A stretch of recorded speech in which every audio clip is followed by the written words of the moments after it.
till I get up. Time is barely on our side. আজকে নিয়ে এসেছি আমি হিমচে। এগুলো হিমচে শাক। এগুলো খাল বিল জলা জঙ্গলে এগুলো হয়, তো এগুলো বাজারেও কিনতে পাওয়া যায়। তো আজকে আমি হিমচের বড়া করে তোমাদের দেখাবো। প্রথমে আমি হিমচেগুলোকে এইভাবে বেছে নিচ্ছি, ডান্ডিগুলো ফেলে দেবো, শুধু পাতাগুলো নেব। উপর দিকটা কচি, উপর দিকটা এইভাবে ছিঁড়ে নিয়ে নিচ্ছি। এইভাবে এরকম করে সব পাতাগুলো ছিঁড়ে নিয়ে নিচ্ছি। তো আমি প্রথমে হিমচেটা পুরো বেছে নিই, তারপরে তোমাদের দেখাবো। দেখো শাকটা আমি ভালো করে বেছে পরিষ্কার করে ধুয়ে নিয়েছি। এখন এটাকে একটু কুচিয়ে নেবো বটির সাহায্যে। একটা বটি নিয়েছি, একটা বোল নিয়েছি, এই থেকে কিছুটাকে নিয়ে এইভাবে একটু কুচিয়ে নেব।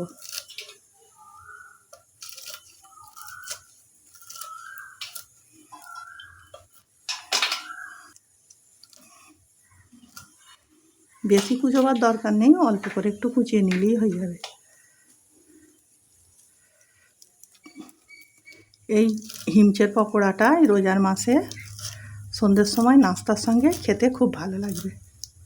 তোমরা কে কে এই হিমচের বড়া খেয়েছো আমাকে কমেন্ট করে জানাবে। আমি এইভাবে পুরোটা কুচিয়ে নিচ্ছি। তো দেখো হিমচে পাতাগুলো আমি সব কুচিয়ে নিচ্ছি। একটা দুটো বড় রয়ে গেছে, তার জন্য কোনো অসুবিধা হবে না। এখন এর মধ্যে দিয়ে দিচ্ছি 4টে কাঁচা লঙ্কা, এইভাবে ছোট ছোট করে কুচিয়ে নিয়েছি। এইভাবে কুচিয়ে নিচ্ছি, দিয়ে দিচ্ছি এর মধ্যে। দিয়ে দিচ্ছি কিছুটা পেঁয়াজ। পেঁয়াজটা দিলে এটা খেতে ভালো লাগে। হিমচে শাকটা একটু তেতকুটে হয়, তাই অল্প একটু পেঁয়াজ দিয়ে দিলে খেতে ভালো লাগে। এখন এর মধ্যে দিয়ে দেবো কিছু মশলা। দিয়ে দিচ্ছি হাফ বাটি মতো চালের গুঁড়ি। যে বাটিতে চালের গুঁড়ি নিয়েছি ওই বাটি করেই 1 বাটি বেসন। দিয়ে দিচ্ছি অল্প একটু হলুদ, ঝাল লঙ্কা হাফ চামচের একটু কম, হাফ চামচ জিরে, চামচ ধনে, মরিচ হাফ চামচ। দিয়ে দিচ্ছি হাফ চামচ বিট নুন। দিয়ে দিচ্ছি স্বাদ মতো সাদা নুন। আরও দিয়ে দিচ্ছি 1 চামচ আদা রসুন বাটা। এখন এগুলোকে ভালো করে হাত দিয়ে চেপে চেপে মেখে নেব। এখন পানি দেবো না, কেন নুন দিয়েছি, এ থেকে পানি বার হবে। পানি লাগলে পরে দেবো। ভালো করে হাত দিয়ে চেপে চেপে এটাকে মেখে নেব। দেখো এখানে অল্প করে আমি একটু পানি দিচ্ছি।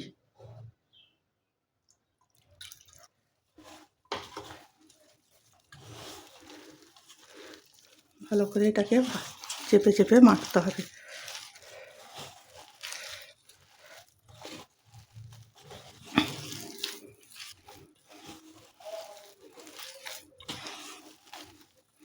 দেখো এটা ভালো করে মাখা হয়ে গেছে। এখন এগুলোকে আমি বড়ার শেপ দিয়ে ভেজে নেব। তো চলো এগুলোকে ভেজে নিই। তো দেখো এখানে তেলটা আমি আগেই বসিয়ে দিয়েছিলাম, তেলটা গরম হয়ে গেছে। এখন বড়াগুলো এরকম শেপ দিয়ে ছোট ছোট করে এর মধ্যে দিয়ে দিচ্ছি। এইভাবে নিয়ে হাতে করে এইভাবে আস্তে আস্তে করে একটু চেপটে দিয়ে এর মধ্যে দিয়ে দিচ্ছি। হাতে দেওয়ার সময় একটু পানি বা তেল লাগিয়ে নিলে এগুলো তেলের মধ্যে দিতে সুবিধা হবে। আর একটা দিয়ে দিচ্ছি। তোমরা চাইলে এগুলোকে পকোড়ার মতো গোল গোল করেও শেপ দিতে পারো।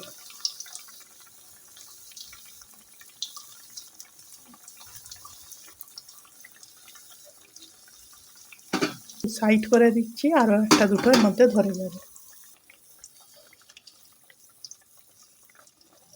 আমি চুলোর আঁচটা লোতে রেখে এটাকে একটু ভেজে নিচ্ছি, তারপর চুলোর আঁচ জোর দেবো। পিঠগুলো হালকা ভাজা হয়েছে, এবার উল্টে দিচ্ছি। এবারে চুলোর আঁচটাকে জোর দিয়ে এগুলোকে লাল করে ভেজে নিচ্ছি। দেখো এখানে লাল লাল করে আমার ভাজা হয়ে গেছে। এখন তুলে নিচ্ছি এগুলোকে।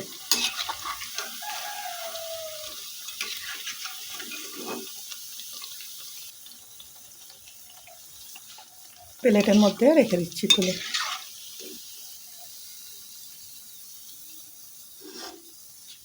বাকিগুলোও দিয়ে দিচ্ছি এর মধ্যে, ওইভাবেই দিয়ে দিচ্ছি। বন্ধুরা এই হিমচের বড়া বা পকোড়া যাই বলো তোমরা, একে এটা রোজার সময় সন্ধ্যের সময় নাস্তার সাথে ঘুগনি মুড়ি দিয়ে খেতে খুব ভালো লাগে।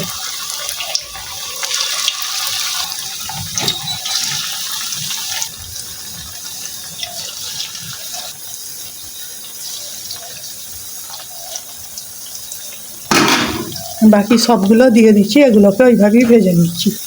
তো বাকিগুলোও ভাজা হয়ে গেছে, এগুলোও তুলে নিচ্ছি তেল থেকে।